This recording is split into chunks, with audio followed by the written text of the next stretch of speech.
Job calendar ready. ఈ assembly సమావేశాల్లోనే ప్రవేశపెడతామన్న CM. ప్రతి ఏటా మార్చిలోపు ఖాళీల గుర్తింపు, జూన్ 2లోగా నోటిఫికేషన్ల జారీ, డిసెంబర్ 9లోగా నియామకాలు పూర్తి. ₹1,00,000 ఆర్థిక సాయం.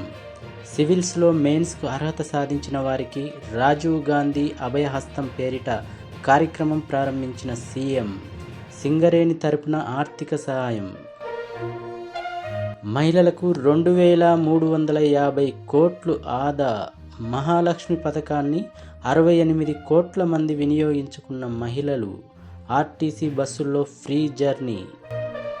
జూకంటికి దాశరథి పురస్కారం ప్రకటించిన తెలంగాణ రాష్ట్ర ప్రభుత్వం. 3 దశాబ్దాల సాహితీ సేవకు గుర్తింపు.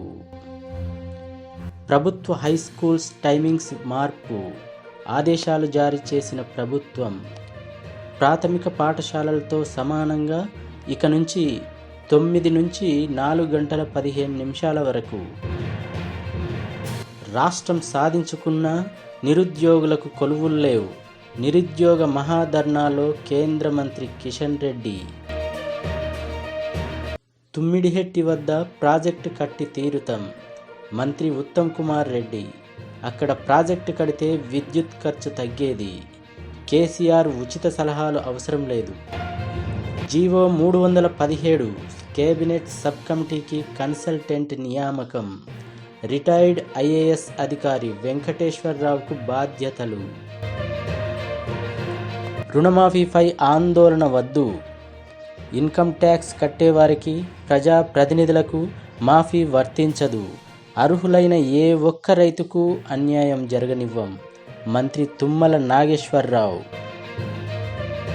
రాజ్యాంగాన్ని కాపాడండి. భయపెట్టి ఎమ్మెల్యేలను చేర్చుకుంటున్నారు. యథేచ్ఛగా ప్రోటోకాల్ ఉల్లంఘనలు.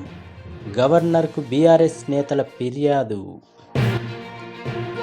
కోర్టుకు రావాల్సిందే, వర్చువల్గా కుదరదు. ఫోన్ ట్యాపింగ్ కేసులో ప్రభాకర్ రావు విజ్ఞప్తిని తిరస్కరించిన నాంపల్లి కోర్టు.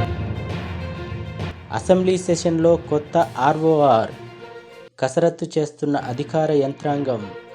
ధరణి పోర్టల్కు సవరణలపైన దృష్టి. కమిటీ సిఫారసుల అమలుకు చర్యలు.